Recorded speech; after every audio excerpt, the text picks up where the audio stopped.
Hi friend, আমি শুভ।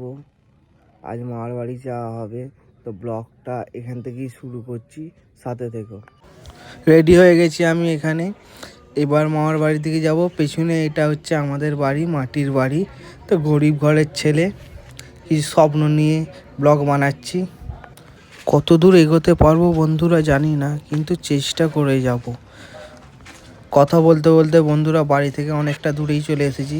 এবার রাস্তায় বেশি লোকজন নেই, কেন অনেক সকালে বেরিয়েছি আজকে, তাই বেশি লোকজন নেই রাস্তাতে, একাই যাচ্ছি। তো বন্ধুরা, এটা হচ্ছে আমাদের সিঙ্গুর স্টেশন। আমি এখন স্টেশনের সামনেই আছি। আমার এখন গন্তব্য মাসির বাড়ি।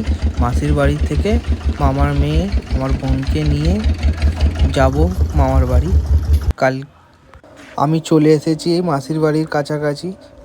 তো দেখতে পাচ্ছ এখন এতটাই সকাল যে পেছনে কুয়াশা পড়ছে, চারিদিক কুয়াশা। মাঠে দেখো কোনো লোক নেই, আমি একাই হেঁটে যাচ্ছি। এটা হচ্ছে রেল স্টেশন। আমার পেছন দিক দিয়ে যে ট্রেনটা যাচ্ছে এখন, ওটা সিঙ্গুর থেকে ছেড়ে কামারকুণ্ডুর দিকে যাচ্ছে। আর আমি এখন মাসির বাড়ির বাইরেটায় আছি। বাইরে থেকে এবার যাচ্ছি মাসির বাড়ির ভেতরে। ওই সোজাটা হচ্ছে আমার মাসির বাড়ি, যে গ্রিল দেখা যাচ্ছে।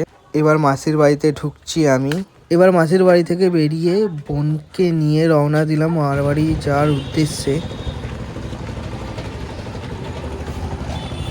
সকাল বলে কোনো বেশি লোকজন নেই, কিছু মানুষের যাতায়াত হচ্ছে। এটা হচ্ছে সিঙ্গুর 12 নম্বর রুট। এখন আমি মামার বাড়ির কাছাকাছি চলে এসেছি। এই সকালে মানুষজন জিনিসপত্র কিনছে ডিজের মাথায়। তারপর আমি মামার বাড়িতে চলে এসেছি। ব্লগটা এখানে শেষ করলাম। পরবর্তী ভিডিওর জন্য পাশে থাকুন, সাথে থাকুন।